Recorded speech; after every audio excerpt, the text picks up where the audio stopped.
Welcome to the Elk Talk Podcast with Randy Newberg and Corey Jacobson.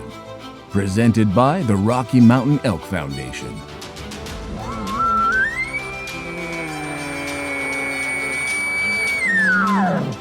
The goal is, what little you and I know about elk hunting, we share with people.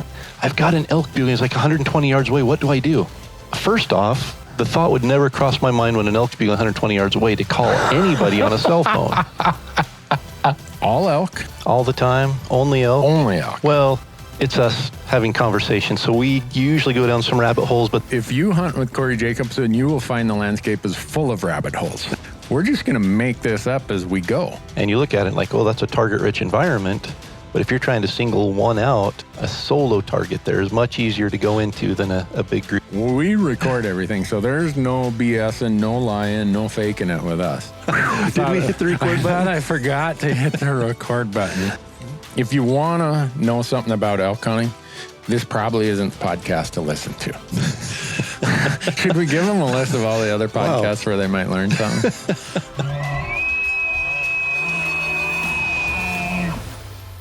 The Elk Talk Podcast is brought to you by the Rocky Mountain Elk Foundation, ensuring the future of elk, other wildlife, their habitat, and our hunting heritage. To become a member, go to rmef.org. The Elk Talk Podcast is also brought to you by Mountain Ops, making outdoor energy and performance nutrition to make you a stronger and healthier elk hunter. They have a full line of hunting-related supplements, including meal replacement shakes, multivitamins, pre-workout fuel, and post-workout recovery. And my favorite, their new performance protein bars that, by the way, are packed with 270 calories and 20 grams of protein, but contain less than 6 grams of sugar. Visit mountainops.com to learn more and to order, and be sure to use the promo code ELKTALK to save on your next order. The podcast is also brought to you by Gerber. Go to gerbergear.com and learn about the knives, the Vital, the Big Game Vital, the Gator Premium, all the things that we use when we're out in the woods, and not just knives, but also some really cool multi-tools that they have. And we have a promo code for Gerber as well. Just use the code ELKTALK to save 20% on your orders at gerbergear.com. And we are also brought to you by Rocky Mountain Hunting Calls. And Rocky Mountain Hunting Calls is the original designer and inventor of the pallet plate diaphragm that's completely changed the way elk calls are made and used. And to find out more and to order your elk calls, go to RockyMountainHuntingCalls.com or buglingbull.com and use promo code ELKTALK, and you're going to save 15% on all of your elk calls and elk call accessories. The Elk Talk Podcast is also brought to you by GoHunt.com. Go to GoHunt.com and sign up for the Insider. The Insider is changing how hunts and hunting information are found. No doubt about that. Use promo code ELKTALK, and when you sign up for the Insider, you're going to get $50 of store credit, mad money, in their gear shop. Lastly, the University of Elk Hunting online course is a proud partner of the Elk Talk Podcast. And within the University of Elk Hunting online course, you're going to find nearly 60 chapters organized in 17 modules of elk hunting instruction aimed at making you a more successful elk hunter. From planning and e-scouting to calling strategies and packing, every imaginable elk hunting topic is included in the online course. And regardless of your previous elk hunting experience or success, I'm confident the University of Elk Hunting online course will make you a more confident, more successful elk hunter. Just visit elk101.com and use the promo code ELKTALK to save 20% when you sign up for a membership to the University of Elk Hunting online course. And with that, Corey, we are ready to get into it. Let's jump into it. Hey, Corey, how you doing? I am doing really good. How are you? Oh, I'm probably not as good as you, but I'm trying, Well, there were a few setbacks this morning. I woke up and it was below freezing and snow flurries again. So Really? we're talking the end of May here and we're still getting February weather. I'm ready for 65 or 70 degrees at least. No, I'm there with you. Last night we had a cross between a blizzard and a hurricane. I'm not sure which it was, but I woke up in the 2 dog kennels, and I have a 20 by 25 dog kennel. Both dog houses were leaned up against the east side of the fence that is the dog kennel. And I looked out last night at about 9:30, just at the twilight hour. And if I wanted to, I could have taken my snowblower out to blow the hail off my driveway. Wow. But here's the good news. I'm one of those guys who doesn't wash his truck. That little pea-sized hail will take all that 2 years of dirt and stain and water stain off there. My truck looks so clean this morning, but you can tell where it all runs off. I've got 2 big long streaks along the edge of my truck that have about 2 inches of dirt laying there. It's I'll shovel that off when it dries off. That's right. That's right. The weather's just been crazy. I've picked about 7 or 8 pounds of morels in the last 3 evenings, and those things are growing in snow in some places, which is so weird. Like, the ground temperature has to be a certain temperature for them to start popping up, and they're like, hey, the ground's good, whether there's snow or not, we're coming up. Yeah. Oh, that's cool. I was bear hunting for 5 days last week, and it snowed or rained every day.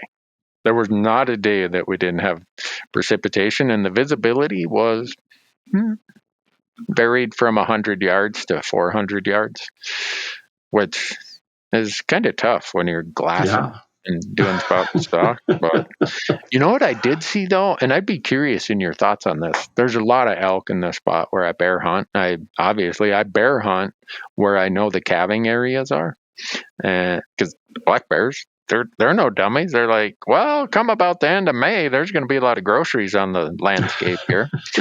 And so I bear hunt a lot in those areas. Well, there was a group of 11 bulls, and one of them already was so far developed with 4 points on the lower half, and his 2 fronts were already ridiculously long. I'm like, wait a second, he just didn't shed last year.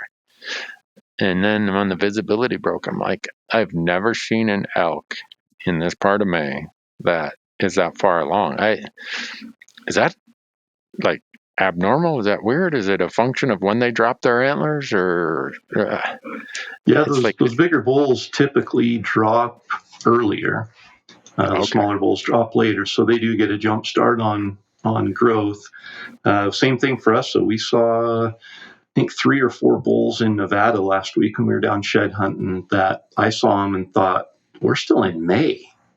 And those things are huge. I'm talking full beam growth, out at 45 inches wide. Like you said, eye guards that were already curled up at nose length. And it was pretty exciting to see some of that. And if we continue with some of this moisture, that's the thing that I've noticed. A lot of the sheds that I found in places like Nevada that might have a moist spring, but then it gets dry and hot through the summer and they lose all the nutrition in their feed.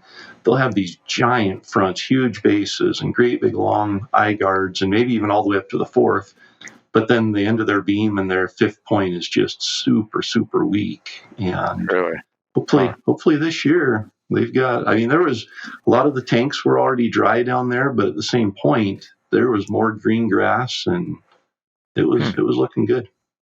Well, tomorrow we find out if we draw Nevada, so maybe this is your year. Well, when you say we, you would be referring to those who applied for a tag in Nevada and didn't just buy a bonus point. Oh, it's pretty hard to get a tag when you say, just give me a point. Usually their computer systems don't mess that up and send you a tag. In Montana, if you mess up your application, they just do a second draw for everybody who can't read instructions. Well, that's nice. That's what they did this year. See, if you wouldn't have followed the instructions in Montana this year, you would have got put in a second draw. And your odds in that draw, Oh, you didn't see that part? What were the instructions? No. The instructions, well, there were a bunch of hunt codes that said first choice only. Well, it was supposed to say first and only choice. So the software booted anyone who put a second and third choice. Well, you would think a software company that's getting paid millions of dollars would say, oh, if this is first choice only, let's not even give them a second or third choice. Well, they let them put in second and third choices, and then it booted them and disqualified them from the draw. Well, after the draw, people are like, what happened here? It doesn't say if I drew, didn't draw, it just says disqualified. Well, they find out what the problem is, and they're like, all right, all you people who got booted, who can't read instruction, and it's really not their fault. I'd say it's as much. The regulations didn't say first and only. It said first choice only. Well, that doesn't mean you can't put a second or third choice. So I think I put more of it on the department. But rather than redo the draw or just say, hey, we made a mistake, they added 10% more tags, and these people who got booted got in a draw for some very coveted tags where their draw odds were 40%. Man. It's like, well, next year I'm going to see if in Montana, if I can figure out how to check a box that messes up my application, and maybe I'll be in a, I'll get a tag. But, yeah. So, man. That's a good approach. I like Montana's approach there. It's fair for everyone. It's more fair for those who might need a little bit of extra help. Yeah. So maybe the Nevada vendor will take some notes from the Montana technology group, and maybe you will get an elk tag for putting in for a point. I'll tell you, I think I found the unit that I want to apply for. Really? Just after seeing some of those bulls, I think I'm ready to start applying here soon. Really? Well, that's good to hear, because I did apply for that unit that you called me from. Yeah. Yeah. That's good. My odds are like, I think I looked on Go Hunt, my odds are 0.02% or something. But well. So you're saying there's a chance. So I got to ask you this. We're in between the day that Wyoming drew results yesterday and Nevada draws tomorrow.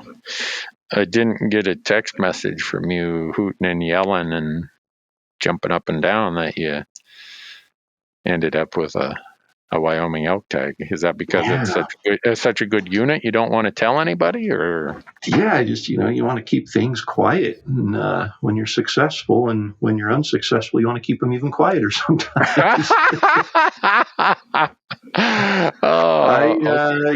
Very shocked. Donnie texted me a screenshot yesterday morning, and then it said unsuccessful, and I said, no, they just haven't loaded the results yet. They've opened up the portal, but they don't have the results in there. And I checked my email, and they said, yeah, results are up. So I signed in, and mine said unsuccessful as well. And I thought for sure we were a shoe-in. I just, based on the numbers from last year and how many points we had, and we didn't draw. And we even put in for the special, the $30,000 tag or whatever it is that they charge you for to have a better chance of drawing. I think it's $1,300 or something. And I thought the extra would get us in there, but it didn't. Well, that's a bummer. Yeah. So now we're back to square one. I think we're going to go probably over the counter in Idaho, which is great. Being a resident, we've got that to fall back on. So, yeah, you guys have pretty darn good success there. That's for sure. But, well, I wonder, having watched a lot of these systems mature, I'm comparing the creep, or if you want to call it that, of the Wyoming system to what it got like in Colorado after Colorado system had been around 15, 16, 17 years. And it's like following the same exact path. It maybe not quite as bad as Colorado's was, just because Wyoming gives 25% as random tags. So it does allow for a little bit more of a matriculation, or whatever you want to call it, through the point piles. But if anyone wants to see what's going to happen in Wyoming, just go look at what Colorado is. Colorado started their system 12 years before Wyoming, or 14 years before Wyoming. You're going to see the same exact thing. It's a function. Only it might get worse when they go to a 10% non-resident instead of the 20%. Right. Cut non-resident tags in half, and you're going to see it's not going to be point creep. It's going to be point explosion. Yeah. So, but with that, I'm guessing you're gloating because you drew a Wyoming tag. I'm not gloating at all. No, but you did draw a Wyoming tag. I did luck out and draw a general tag. Nice. So, me and my buddy Bo Beatty. Or Bo, I thought they were drawing them today, and I woke up and I already have a text message from Bo at like 4 a.m. Hey, look! My buddy Mike Spitzer is also going to join us. Mike and Bo have both been on plenty of episodes of our content, longtime friends. So I'm looking forward to it. I'll be honest with you, I did not expect to draw. I was surprised that we drew. Just looking at that, the other part, if you look at the history and trends, and maybe this is the benefit of being gray like I am and being older than Methuselah's grandmother, is that I've also seen enough trends of what happens, and not that I am wishing for a repeat of 2008, 9, and 10 from the economy of the U.S., but there are tags I picked up in states as second choice back during those hard periods when everybody just had to make some difficult budget decisions. They had to say, I can't do this. This is not my budget right now. And I picked up tags that now are taking 4 or 5. Like a couple times, I picked up Wyoming pronghorn tags as second choice that now take 4 or 5 points. I could have picked up the special elk tag, general elk tag, as a second choice many, many times. So I think if you see what's happening with inflation, with the stock market, just gas prices alone. Somebody texted me a picture the other day in California. It's over $6 a gallon. And you think of somebody back east, even at $4.50, a bargain at $4.50 a gallon, driving a couple thousand miles out here and back. That adds a lot of expense. Yeah. So I think it'll be interesting to see if that is just a little bubble in our economy, or if it's a longer term trend. If it's a longer term trend, every prior event like that, since I've been involved in these application games, has resulted in a bit of a relief to the number of applicants, but maybe it won't, because one of the things I do know that this is just a demographic thing. You look at the age of the hunting population, and it's a much older population now than it was 15, 20 years ago. And as they got older, they got more time and they got more money, and they've been buying these points waiting for the day. Now they're jumping in. They have the time, they have the money. So I could be wrong, but I think someday, 20 years from now, there's going to be like all the old farts like me are in their rocking chair drinking coffee, and the young energetic hunters are going to be like, oh man, look at that. I drew unit whatever with 1 point. All these old farts they cashed out. They're not doing this anymore. Maybe I'm wrong in that, but just seeing some of this stuff for me as a student of history and kind of this little microcosm, there's some interesting trends going there, and some of them I think are pretty predictable. Just any state that has a component of their draw that creates a quasi preference point system, like Arizona takes 20% of the tags and makes them a preference. Utah takes half the tags and makes it a preference. All you have to do is look at Colorado. And what was the first state where everybody started complaining about point creep? Colorado. Yeah. So they started eliminating, you can't apply for somebody else, you can't average points, you can't do all these things. And yeah. Yeah. So here's what it is. I've not drawn anything else this year.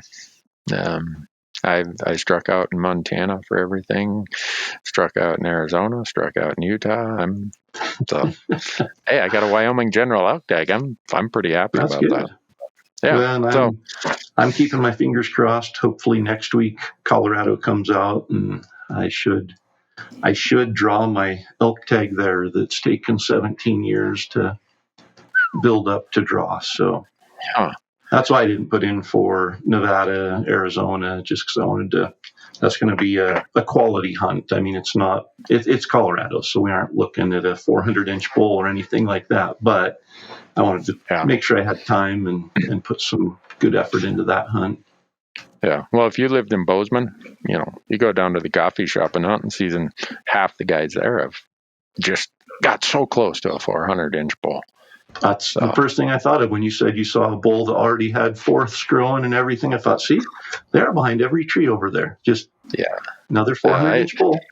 I'm doing something wrong. I've never been to a place where I hear so many stories about 400-inch bull elk as I do in Bozeman, Montana, but I've never seen one. So I don't know what the hell I'm doing, but I'm not doing the right thing, obviously. Well, there are guys that have seen 12 or 13 of them just since last August. No. So anyone who doesn't get the inside humor about, I'd say 8 or 9 years ago, Corey called me and said, "Are there really that many 400-inch bull elk in Bozeman, Montana, as I hear about?" And I started laughing because I'm like, man, you must be hanging around the same circles that I am, because I sure hear a lot of this chatter, but so we'll just leave that as a good inside chuckle that maybe now the rest of the audience. So I think we need a T-shirt: Bozeman, Montana, home of the 400-inch bull elk that never gets shot. So I don't know. Maybe there is one, and everybody's seeing there's them. There's a few that get shot. Maybe not right around Bozeman, I guess, but Montana does a pretty good job of finding big bulls. Yeah, that is true. But did you see the one email we got about the person who said, "Hey, you guys should think about Washington and northern Idaho. You should be promoting that more"? I didn't read it as that. I mean, there was one I saw that did ask for some advice there. The other guy that just moved there, I think he said, hasn't heard an elk bugle in a season or two, and was wondering if it's the wolves and how you would hunt those elk. Mm-hmm. Yeah. Do you have an answer for him? Absolutely. It was addressed to you. Oh, it was? My answer would be hunt somewhere else. I have no interest in hunting elk that won't bugle. And I don't care what it is. If they've got trachea rot or whatever the reason, wolves, hunting pressure, demographics, it doesn't matter, because if they won't talk, there's not much you can do to make them talk. And I don't have a lot of interest in hunting an elk that won't talk in September. Yeah. Well, it's kind of like, do you want to fish for fish that don't want to bite? No, come back when they want to bite. So, or go to another lake where they do bite. There you go. The next ridge or the next ridge or the next ridge. So, I read that email. I'm like, is this guy just trying to lead us on a goose chase here? Because I'm sure the folks in Washington and northern Idaho are like, let me tell you, this is not easy hunting. So, we got another email where a person wants to know where I get my elk information. Did you read that one? Are they asking for the source of where we get our information? Yeah, I didn't reply to the email. I just thought, well, I'll remind the world that I make most of this up. They say 78% of statistics are made up on the spot. So, 78% of the time, I probably just pulled it out of thin air. So, no, Google is your friend. If you are like me and you are a member of the Wildlife Society, which is the professional society of all of the wildlife biologists, you don't need to be a wildlife biologist, but I subscribe to their publications. I'm a member of their organization, and the journal comes out and it's full of great stuff. It also gives me access to their website where I can go and research all these old articles and all these old journals of research and projects. I do a lot of nerding out on grazing studies, BLM studies. If you just type in elk forage New Mexico or elk forage Montana or elk cattle forage competition, I hope you have about a month of time, because that's how much stuff is going to pop up for you to read. And so I know it's boring reading, it's all these modeling things and they use Latin terms for everything. And they need a Google translator for that stuff. You should be able to just take these scientific journals and run it through Google and say, okay, here's what the average person interprets this stuff. Put it in layman terms. There you go. So I spend a lot of time doing that. I spend a lot of time doing graphs and charts and saying, well, if this was the case in New Mexico, what happened in Montana? Or if this was the case that, in springtime in New Mexico, where did this transition in summer, in fall, in winter? And that's mostly when I'm focusing on food patterns, which are the periods of, I call it early season, pre-rut and peak rut. The cows are looking for the best food. And so find the best food, find the most cows, you'll probably find some bulls.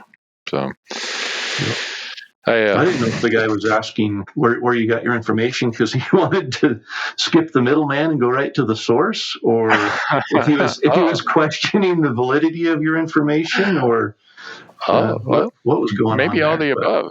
Maybe a bit of everything. So I don't know. I thought it was interesting. I told you I'm doing this series about kind of the shortcut way to e-scout. So I'm doing the first few chapters of here's the shortcut. But if you really want to nerd out, here's some videos and chapters where I'm nerding out. And if nobody watches them, that's fine. It's I got to do something to justify all the time I spend reading this stuff. So it makes me feel better when I say, oh, yeah, I made a video on that, even though nobody watched it. So it's there. It's at least documented. Yeah. The other part of doing this, though, here's one of my fears is I know I have a tendency to overcomplicate things at times. And I when it comes to elk and elk behaviors, I always got to try to make it less complicated. That's my approach. And when it comes to calling elk anything, it's the more simple it is, the less chance there is that I'm going to mess it up. And so I like to keep things simple. So you read some of those emails then where people were asking you some pretty in-depth, detailed questions about this fluctuation and how do you respond when the elk says this and how do I make sure my sound is true and not fake, blah, blah. And before we got online, when we were talking about those, he said, man, humans have a tendency to overthink things. Absolutely. Would you say that? Is that the case with calling? With anything elk hunting, I mean, you have to step back and realize these are wild animals. They don't sit around the dinner table thinking up what they're going to do with the rest of their evening. They don't wake up in the morning with a honey-do list and be like, oh, I was planning on going fishing today. I guess I have to do these chores. I'll call my buddy and let him know I'll meet him at the lake this afternoon. I mean, they eat, they sleep, they drink, they stay alive. And every minute of the day is spent staying alive, not thinking about anything else. And so, I think we tend to bring our own perspective into hunting and overcomplicate it and overthink it. And, I did see the one email where the guy asked, he's from back east. They don't have the big woods, the timber, and he doesn't have a place to go to see if his bugles sound realistic. So what should he do?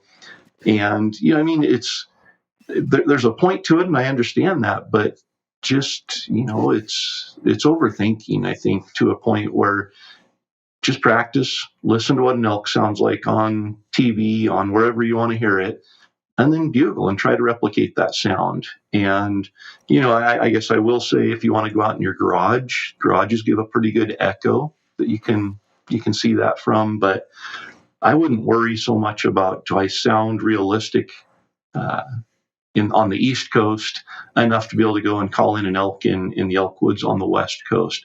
Just practice, sound your best, and go out there. Don't overthink that, because what that does is you start questioning your ability, and then that takes away your confidence. When you don't have confidence, you're shooting success in the foot before you even get out the door. So don't overthink it. Just do what you need to do till you're confident.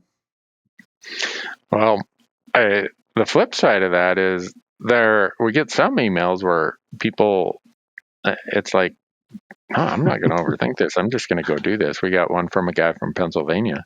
He says that, I grew up in PA, have no experience with elk. In the part where I live, there are no elk. I went and signed up for the University of Elk Hunting, got a bugle, and learned how to call from Elk 101. And we saw 19 elk and 11 bulls. And like, man, this guy needs to be a testimonial for your university course. Exactly. It sounds like he didn't overthink it. He knew what needed to be done. He absorbed as much information and knowledge as he could, and he went and did it. And I think that there's so many people that just sit on the fence and they're like, I want to go elk hunting,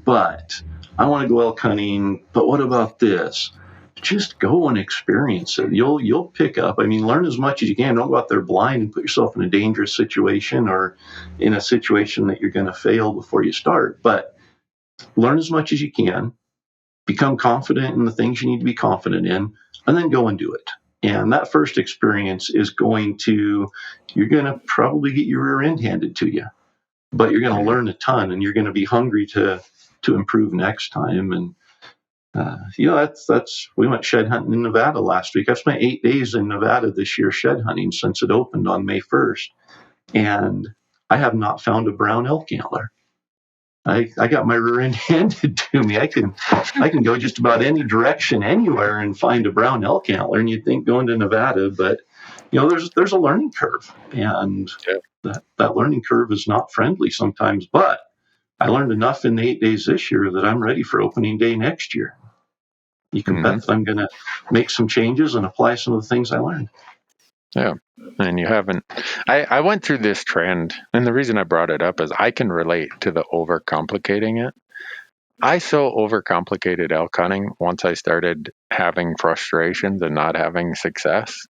I'm like, I just got to think about this more. I was doing it the way you were talking about. An elk gets up and says, what am I going to have for breakfast this morning? No.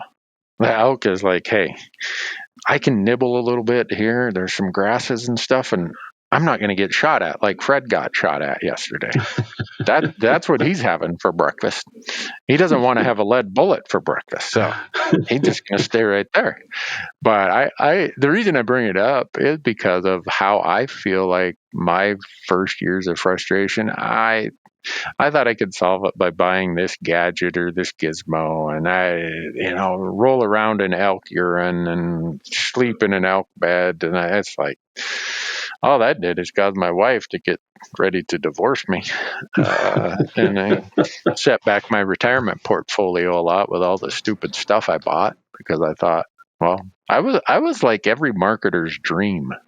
It's like, here's one of these dumb suckers. He'll buy one of these things. I was overcomplicating it, and there isn't a secret to it, or there aren't absolute foundational basics you should understand and stick to. But don't get lost in the weeds until you understand the foundation, the basics, the absolute important things that you really need to know. And maybe that's what experience provides, is helped you sort out, what do I need to know and what is just static out here that I can worry about later. So no, and speaking to that, I'll share a funny story example. We went to Arizona several years ago. A friend of mine had a tag, and I wanted to go down and just experience Arizona bulls during the rut. And he was archery hunting. I said, "Well, I'll come down and do some calling and do some poking around down there." So we went down, and he ended up shooting a really nice bull. And we had a couple days before our plane flew back, and there was a guy camped down the road, and he had stopped by to look at the antlers the one night and said, "Man, we can't even hear an elk bugle. We don't even see an elk."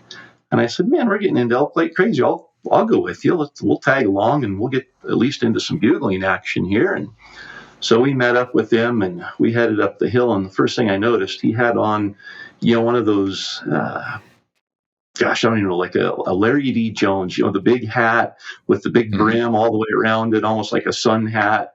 And dangling off the back of that thing was a cow in heat scent wafer. And we're going up the hill with the wind in our favor, and I'm behind the guy, and I'm gagging. It stinks like nothing I have ever smelled before. And you've got to know my buddy who's with me, Burdett. I've probably talked about him before, but he's from West Virginia, lives in Tennessee, and he's been coming out. He's one of the most successful back east elk hunters that I know. He just gets it done. But we're going up the hill there, and he's looking at me, rolling his eyes and everything. And so he brings up conversation with the guy and says, "So what's the story with the scent wafer?" And the guy says, "Oh, we've got to smell like a cow in heat, and that'll attract bulls." And he's like, "Oh, okay." And in my mind, I'm thinking, listen, if an elk can smell that wafer, it's a little 2-inch in diameter wafer. And then here we are, 200 pounds or whatever, walking up the hill sweating. There's a lot more human scent coming off of us than elk scent off of that wafer. So if an elk's going to smell the elk wafer, they're going to smell the human. And if we're keeping the wind in our favor, the elk's never going to smell that wafer.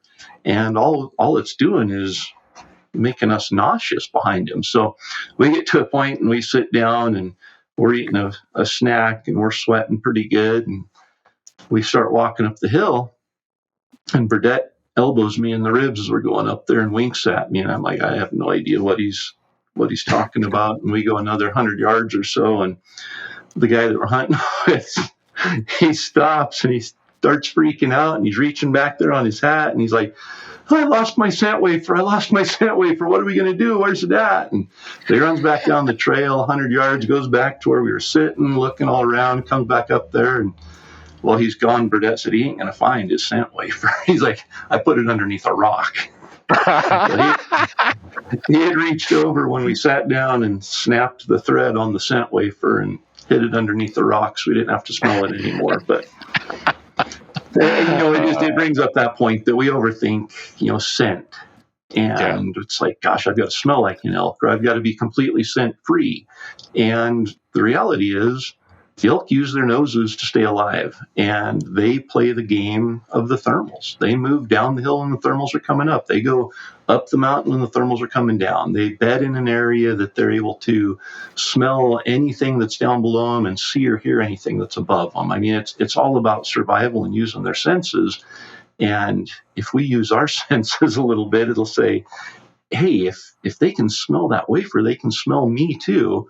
And if they smell a cow in heat, but they also smell a 200-pound guy that's sweating coming up the hill, and they've been hearing gunshots going off, they probably aren't going to come in to check out that cow. Danger's going to overtake them 9 times out of 10 and keep them out of there. So, yeah. Well, that's a pretty good example there. I'm glad I wasn't the one who had to walk behind the guy and sniff all that out. I still laugh about that old Burdett cutting that scent wafer off and hiding it under a rock. I in about 1995, Corey, I could have been that same guy. And I just say that because I was into every gadget, anything I read in a magazine. It's like, I got to tear this magazine page out and head on down to the sporting goods store and buy these 4 things. It's like, and none of it helped me kill an elk. Well, I was going to say, there's nothing wrong with that. You just have to be able to have a basic understanding enough to know, okay, what's a gimmick and what's a resource. Yeah. And I mean, it's the same with information. It's the same with gadgets. It's all, can be put into that same compartment. And so I think it is important to realize, hey, am I being fed too much information here that I don't need? Is that overcomplicating it? And is that going to make it harder for me to gain confidence in what I do know? Or that makes sense. I've been out there once and I saw that happen, and what they're explaining makes sense. And, you come to this podcast and you're probably getting filled with a nugget here and there, but there's probably some stuff that you're like, I probably don't need to listen to that one twice. And yeah. And a lot of it also gets down to each person's hunting style. Like, I don't know if there's huge variations in hunting style in the archery season that you see, but in rifle hunting, I see such huge variations in how people prefer to hunt. And there's not a right and there's not a wrong. And I tell people a lot of, whether it's information or gear or whatever, is more a function of what's your hunting style and does it work good for the type of hunting you want to do. Either, okay, you like to hunt thick timber, or, okay, I like to do tracking in the snow, or whatever it might be. The way I hunt, which is mostly spot and stock, get up on knobs, glass into sanctuaries, that my gear, my strategies, my tactics might be completely wrong for someone who prefers a different hunting style. So absolutely. That's probably the other thing I see is people try to apply tactics to a hunting style or hunting approach that isn't really suited for that tactic. So, but we had an email, and I think this guy's going to kill an elk this year. And here's why I think so, because he is like going down the path in my mind. And he's from Wyoming. His name is Corey also. He says, look, I've got 5 years of serious archery elk hunting under my belt, getting really close, but there's just little bits and pieces I think are needed to close the gap. I'm getting more adept at finding elk, but given my personality, I want to understand more and more and more about why an elk is in a certain drainage versus others. I know food and water are biggies, but my question gets to forage. Where can I learn more about the most important forage types that elk are looking for throughout the year, aside from bothering the biologist? So I grabbed one of my old charts here where I charted something pretty similar to what he's asking. And the reason I think he's going to be successful is he's starting to think about it in the right context. Not just what do elk eat as a general idea, but what are they going to be eating on the day that I'm hunting them in a period that is a food-based period, which is an archery period, and which drainage likely has the best forage they prefer.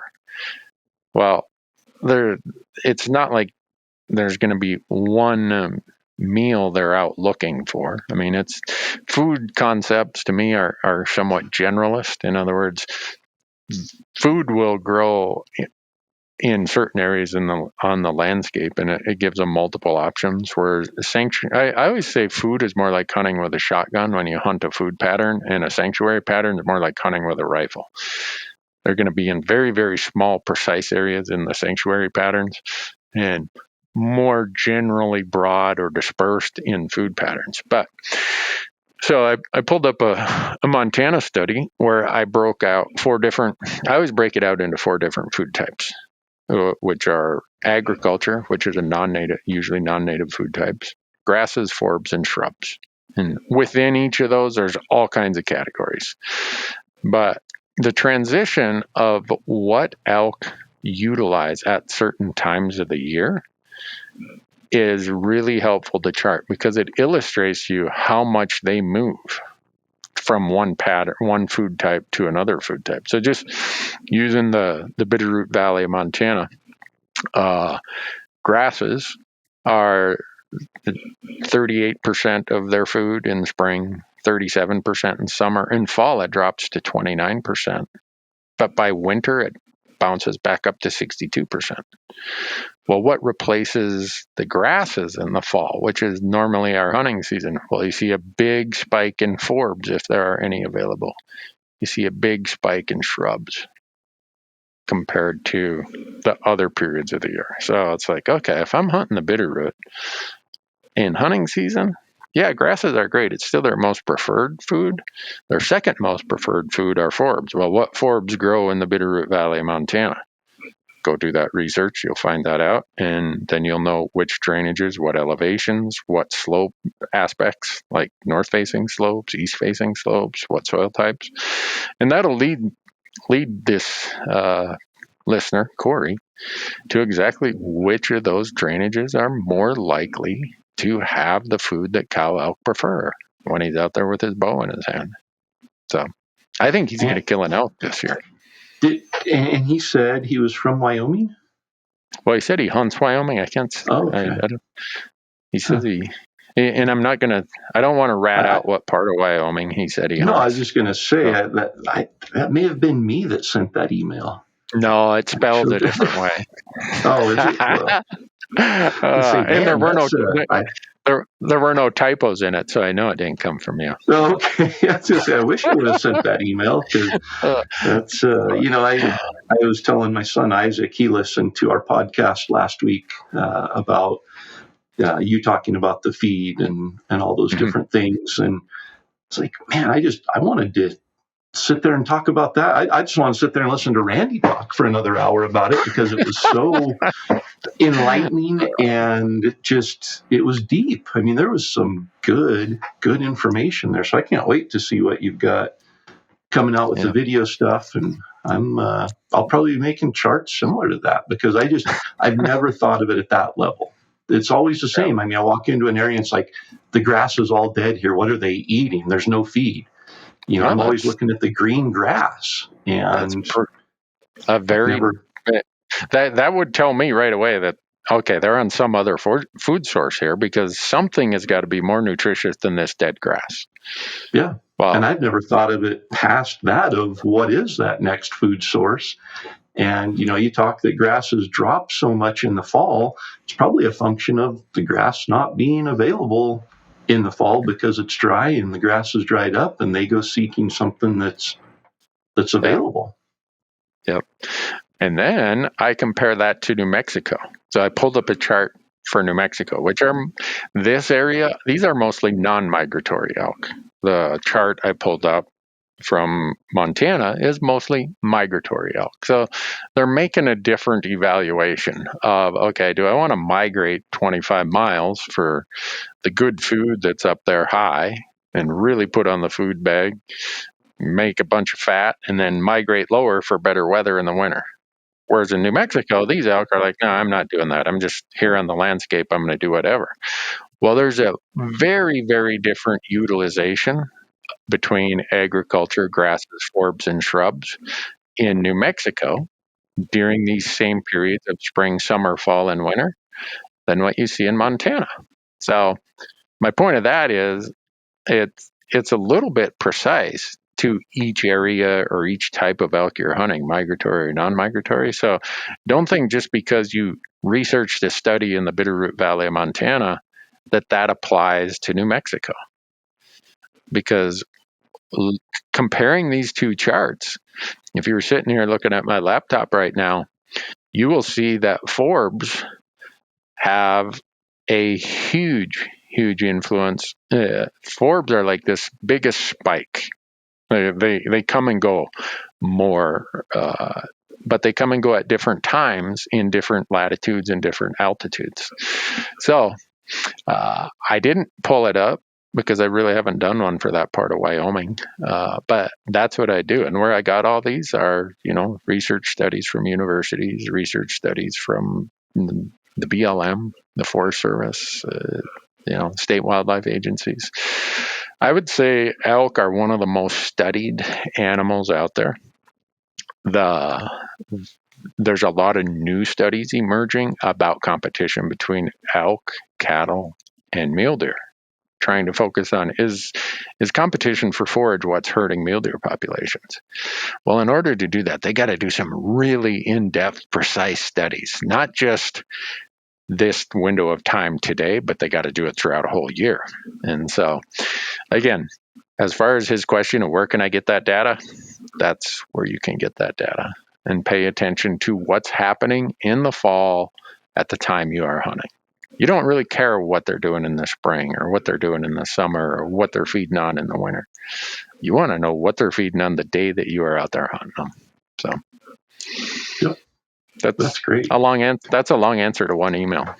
Sorry about that. That's a good answer to a lot of emails. Are you done shed hunting? Is it kind of over?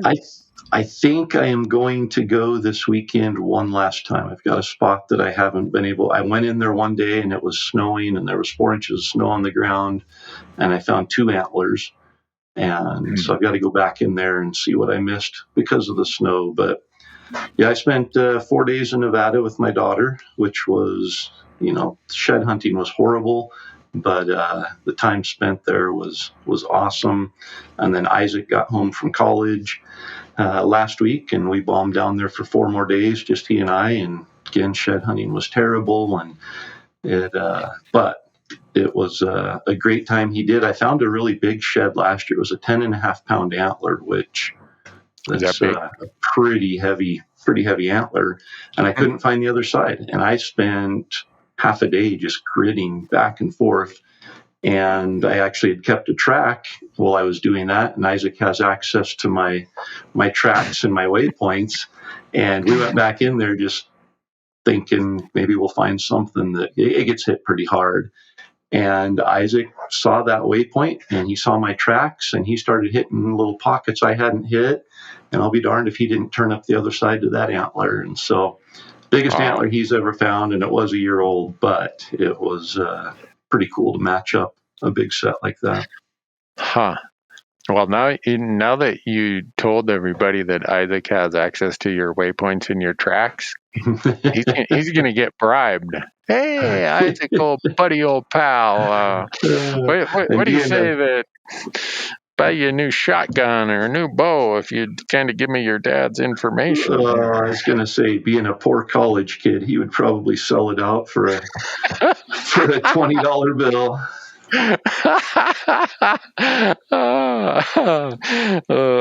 So it's turkey season, so we've received some emails about people saying, I really got the hang of this turkey call, and I've been a great turkey caller all my life, but man, I struggle making the same sounds for elk with a diaphragm. Is there like a basics of the difference between turkey calling and elk calling when you got a diaphragm? Yeah, so you and I both participated in the Mountain Ops Elk Summit or whatever they called it last year. Mm-hmm. And that was one of the there were a lot of people from Midwest and back east there. And some of them, would start off, because I gave everybody a diaphragm. We went through, we worked one-on-one with some of them just to make sure everybody could make sounds so that we could get them through the process of learning how to call elk. And several of them said, "Oh, I'm good. I've called turkeys before." And my comment to every one of them was, forget everything that you learned. Don't apply any, because it's completely opposite. When you're turkey calling, it is quick little bursts of air. Your tongue's coming up. I mean, it's just everything just opposite. And if you're a turkey caller and you put in an elk diaphragm, the first thing you're going to want to do is hit that latex with a big old blast of air to get that high note, because that's what you do with the turkey call. You just that quick hit, high pressure, high tongue pressure, high air pressure is what's going to work for a turkey call. But when you do that for an elk call, you lose your air really quickly. You have no control. So you really have to forget everything that you know about turkey calling and start over at the basics. And you want to just use very light tongue pressure and very light air pressure to make a sound. And then as you make that sound, you just real slowly flex your tongue up into the latex, keeping that pressure increasing with your tongue, but keeping your air pressure constant. And you've got to really start at that basic level to learn how to control that diaphragm and learn how to control your air, because a turkey call is very short and an elk bugle can be rather drawn out and long. And the faster that you lose your air and your lung capacity, the faster you lose control. And so it is. I mean, there are things that you can do as a turkey caller who's never called elk before. You really do have to start over at the basics and not assume that you know how to use a diaphragm. Really? I would not have known that. I'd have been. Yeah, I can't. I'm the world's worst turkey hunter, and some would say, no, Newberg, you're even a worse elk hunter. But I've only shot 2 turkeys in my life, and that's a testament to the fact that every population has a couple really dumb among its species. But we got a couple questions on that, and I just thought, well, maybe we should throw that back up there, because people were, as you can tell, folks, most people are asking Corey questions and not me. But especially when it comes, I don't think I've ever got a question about calling. We did get a question though about Rocky Mountain hunting calls, and which calls do we prefer.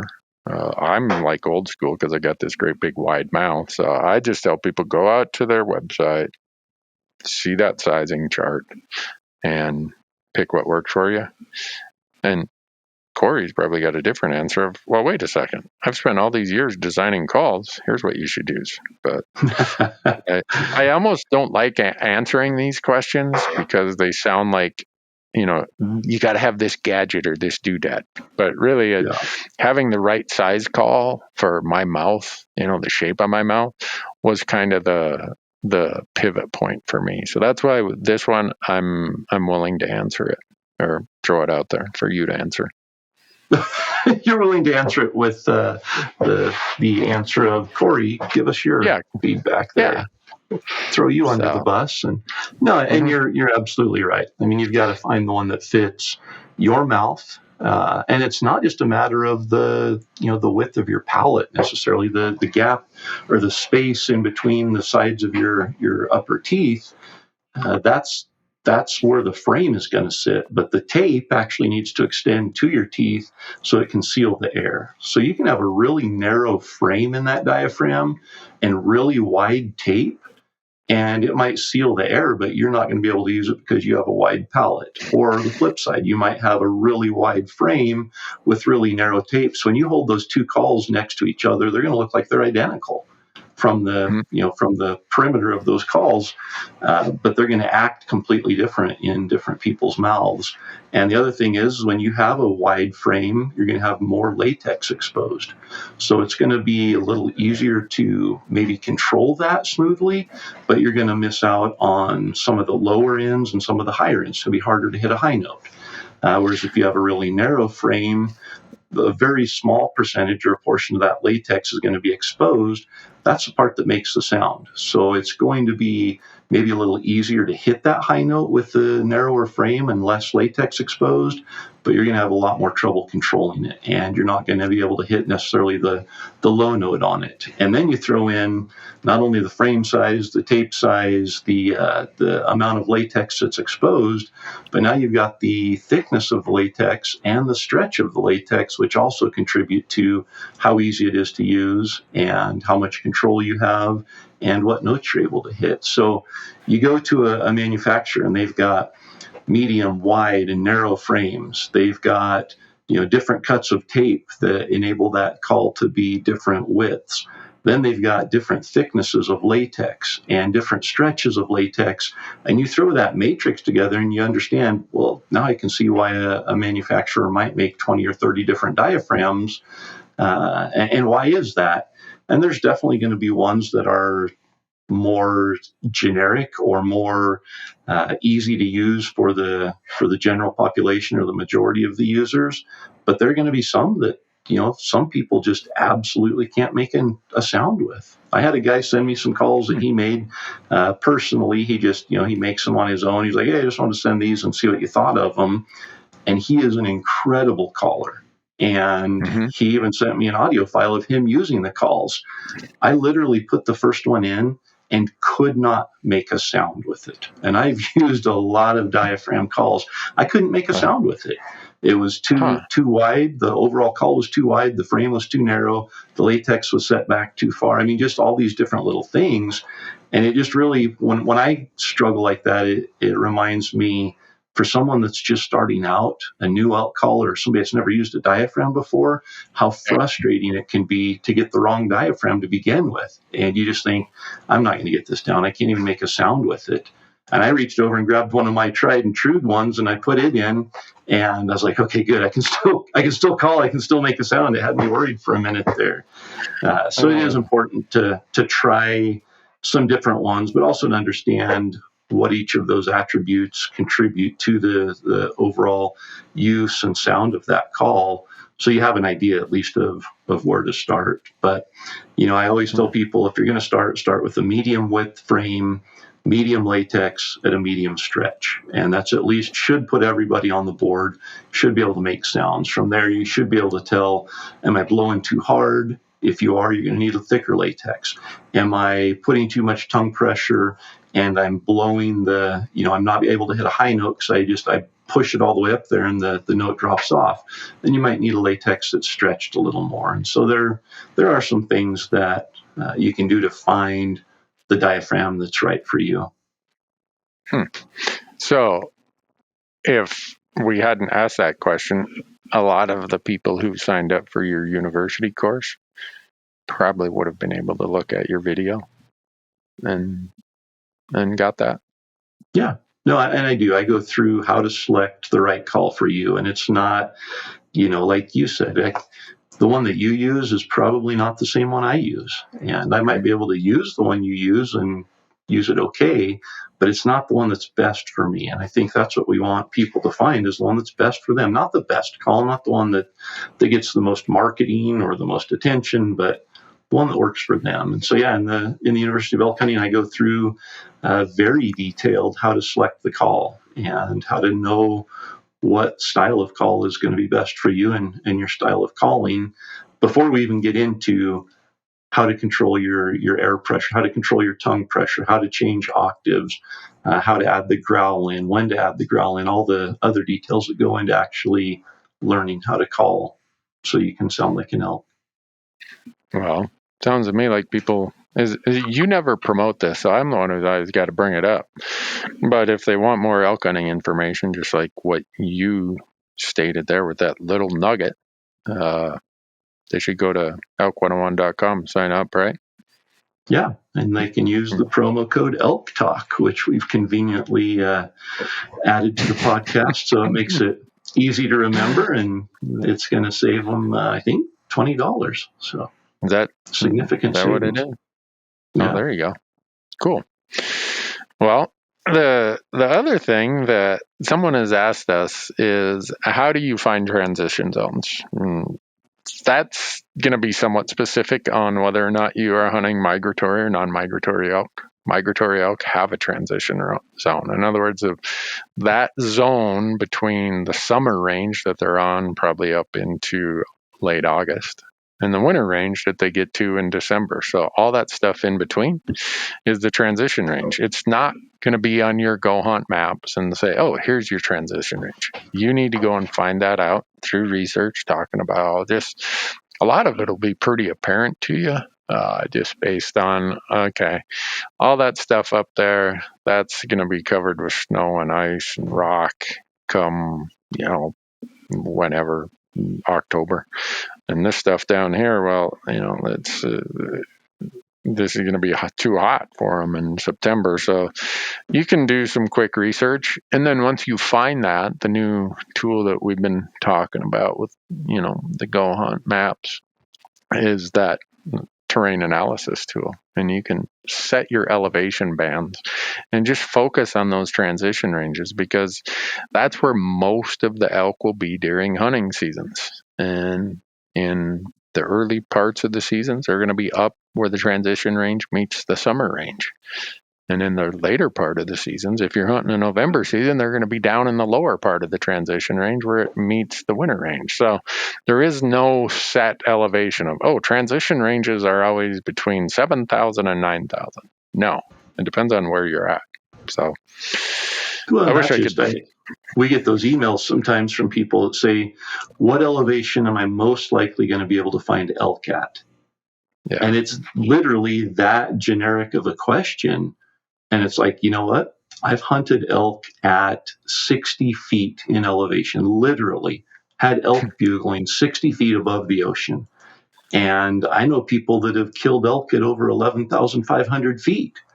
And so, I mean, and there are elk found at every single elevation band and topo contour between 0 and I don't even know where the top is, but it's you're going to find elk where elk are finding what they need, not at a specific elevation.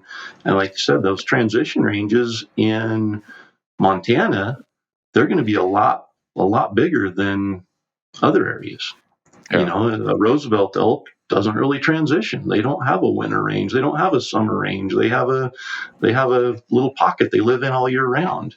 And you know, there's areas here, and I'm sure Montana's the same, Colorado's the same, where you'll find a bull in the summer at 12,000 feet, 11,000 feet, and I guarantee you they're not going to be there in the winter. And the snow line is going to be at 3,500 or 4,000 feet, so they're going to be a lot closer to that. So, yeah, those bands are very area specific and terrain specific, feed specific. So many variables in there. Yeah, and one of the audience sent us a pretty good question about that, where they said, hey, I hunt elk in the San Juans in southwest Colorado. I've mostly rifle hunted them, and this is where I've found them. Is it logical that they'll be above that in archery season? The answer, I think they knew, is yes. And then the question was, how far up could they be? Well, in early September on a mild year, they're going to be up pretty darn high. So that transition range in the San Juans that has some 14,000 foot peaks is going to be a much larger area than a mountain range that peaks out at 8,000 feet. And so I think that person is onto the right idea. The way they're looking at it is, okay, I know where they're at in October when I've hunted them in the rifle season. I can almost hunt above that for the archery season. And it's a good rule of thumb. It's not saying that that's the only place they'll be, but yeah, and there's even more variables to that. You look at how hard the spring was, and where the feed is in the spring. Right now, we're talking the end of May. Cows are going to start dropping calves, any day, and their priority, as you mentioned last episode, is on feed, and it takes a lot more feed for that cow to sustain and nourish her new calf through those summer months. Well, this year in Idaho, we still have snow at places where we usually don't have snow right now, just because it's been so cool. We've been getting more snow through the winter. So those cows are going to be at a lower elevation right now than what they might typically be, because the better food's at a lower elevation right now. But once they establish where they have their calves, they aren't going to roam a whole lot throughout the summer from there. They've got security, they've got feed right there, and it's not like they're going to move up another 2,000 feet in elevation to a feed source during the summer. So you've got these cows that are now at a lower elevation than what they would have been last year, and they probably aren't going to move much through the summer. So now the bulls are going to have to come to that lower elevation to find them this fall. So where you got into elk rutting last year, you might be 500 feet in elevation lower on the mountain, or you might be in another drainage that the cows didn't make it up and over into the drainage they normally go into. So spring weather, hard winters, other things also affect that transition range. Yeah. You notice how much time we spend talking about finding elk? We don't spend that much time on killing elk. Mostly about finding them. Or at least that's where my mind always goes. But well, like you said at the beginning, if I oversimplify this, I got a bad day. I gotta keep it simple. So for me, I keep it simple by saying, how can I find them? Once I find them, I can use my lifetime of hunting skills to hopefully figure out a way to get a tag on them. So. Yeah, I've heard you say, finding elk is 90% of the hunt, or something similar to that. That Once you find them, hunting them's pretty easy, and hunting them's fun. Finding them isn't fun. No, and it's not easy. Yeah, get to the fun part. Sort out all the BS that gets you to you found them, and you find them consistently, because then you get to do the fun part, which is the hunting part. So I wasn't going to start this podcast with happy birthday to you. To who? You're Rocky Mountain Elk Foundation. That's their birthday? Yeah, Monday was their birthday. Ooh. 38 years. Wow. Yeah. That's a lot. Nonprofit group. They've made a lot of progress from being in a little trailer house rented up in Troy, Montana, where, please send your $10 and just hope that somebody returns an envelope with $10 in it, to now being a group that if you look at kind of their score sheet that they published, if you want to call it a score sheet, and they always say between RMEF and partners, they're always very proud of working with partners, but they've conserved or enhanced 8.4 million acres of elk habitat, and they've opened or improved access to another 1.4 million acres of public ground for all of us. So that's an awful lot in 38 years. That is.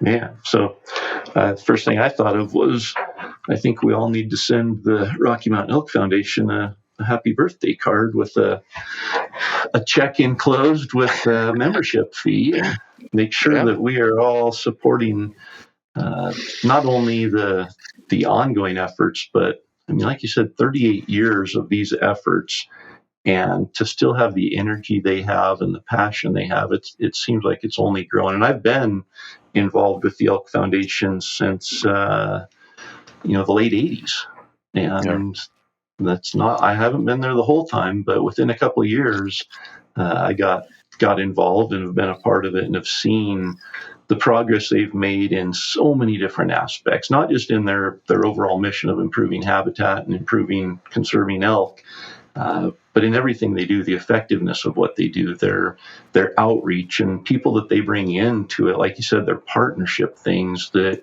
enable the 25% of what we donate to turn into 100% through partnerships that they have with others. So again, and I say it all the time, but if you're an elk hunter and you're not a member of the Rocky Mountain Elk Foundation, I would strongly encourage you to think about the future of elk hunting and contribute and be a part of growing that pie, so that we have more elk, we have more habitat, we have more access, all things that every one of us want, and very few of us would be able to do on our own. So join up with us and be part of the solution here.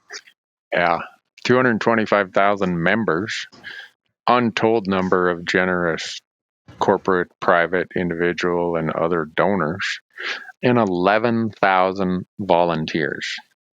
That's what it takes to get all that work done. And I use this story. There's a guy named Tim from Colorado. He heard that we were having our Bozeman event in April, and he's like, "Hey, I volunteer for my local event, but I want to see how you guys are doing it." So he flew up here on his own dime, got his own hotel, and spent 2 days helping our committee do our fundraiser. And that's just, I used him as an example of just how dedicated this core of 11,000 volunteers is. So if anyone's interested in volunteering, go to rmef.org. There's a place where you can sign up to raise your hand and say, "Hey, let me know how I can help." So it's, we all help in some way, time, talent, or treasure. So, well, Corey, what else we got that? Yeah, I again, you know how I got to make it simple. There's 3 T's: time, talent, and treasure. And my wife says no, you forgot the O word. I'm like, the O word? What do you mean? Obey. In the wedding vows, she remembered obey. Wow. It's funny how some of those things stick out to other people. It's a joke at our house. She'll walk around the house like, obey. and laugh. But I can't remember all my wedding vows, but she reminds me of that part of it. Love, honor, and obey. Okay, honey, I love you, I honor you, and I certainly obey. Don't ask me how the heck we got on that, Corey. See, if you if you left this podcast to me, it'd be so far out in the ditch. We'd be somewhere in South America right now. I'd be so far off track. So, you know what we haven't had enough of lately are the randyisms. Randyisms. My crew says they're putting together a blooper of randyisms. I'm like, ooh, this could be. That's not a blooper. That's like a wisdom reel. Yeah. Well, last night I reviewed the episode of me going back home to Minnesota and helping my buddies Dick and Wally beaver trap. They got 43 or 53 beaver in 4 days, and there's an awful lot of colorful stuff in there. And Michael, the editor, is like, "How much of this are we using?" I'm like, "I don't know." A lot of randyisms in there. So I don't know. Maybe we should start a list of randyisms. I think one that sticks out to me is slicker than deer guts on a doorknob. That's Grandpa's. Yeah. This is the great part of growing up next to some really colorful grandparents. You know, that was Grandpa Bob. Grandma Harriet, who was his wife, she would always say, "You've mistaken me for somebody who cares." But she usually added a couple adult words to that. So, most of my randyisms come from some completely uninhibited grandparents or aunts and uncles. So they didn't come from my. You remember them. I hear cool stuff all the time, and I can't remember it, especially in the moment when you really need it. Well, here's the problem with that, though, Corey. It's such an ingrained part of my way of communicating that I say them, and I look around at people who don't know me. They're like, "What did he just say? What?" Well, I'm giving a presentation to some, CPA clients, and I use like deer guts on a doorknob, and they look at each other like, "Where the heck did this guy come from?"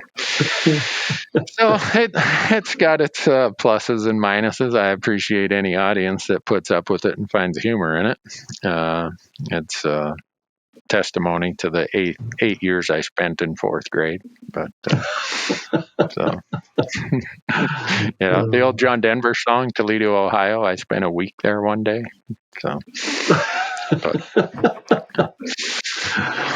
we better leave. We better let the audience go. So you can go find some antlers.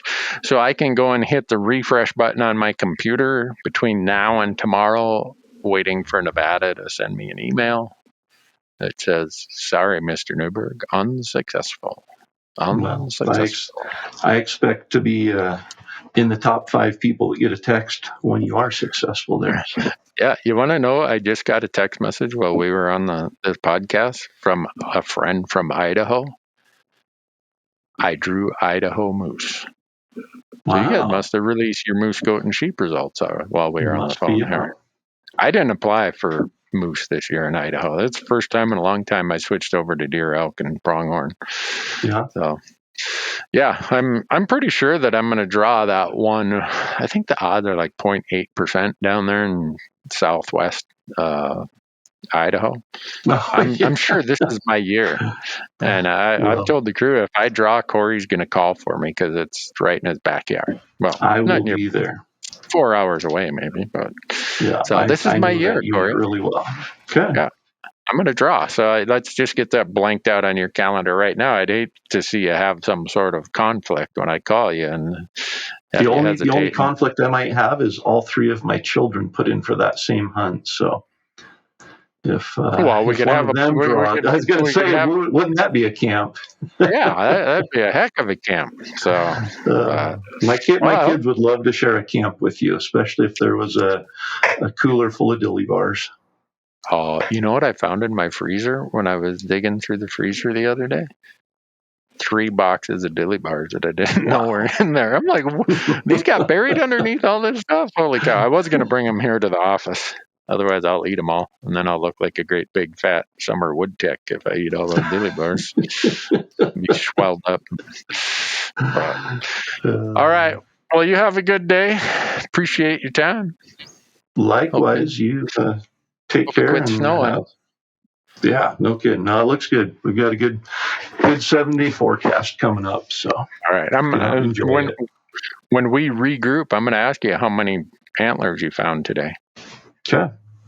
Well, and you know how many. I'm going to go out and take Sam. Sam didn't get to go to Nevada for a father-son trip, so he's got to work too on Saturday, so we only get about 6 or 7 hours, but we'll make use. Man. Well, you know how many I'm going to get. I do. So, but I don't know the coordinates of the trees you're going to hang them in yet. You want to know a funny story? That when I was back beaver trapping, drove by my buddy Peter Rollo's old place where his family grew up.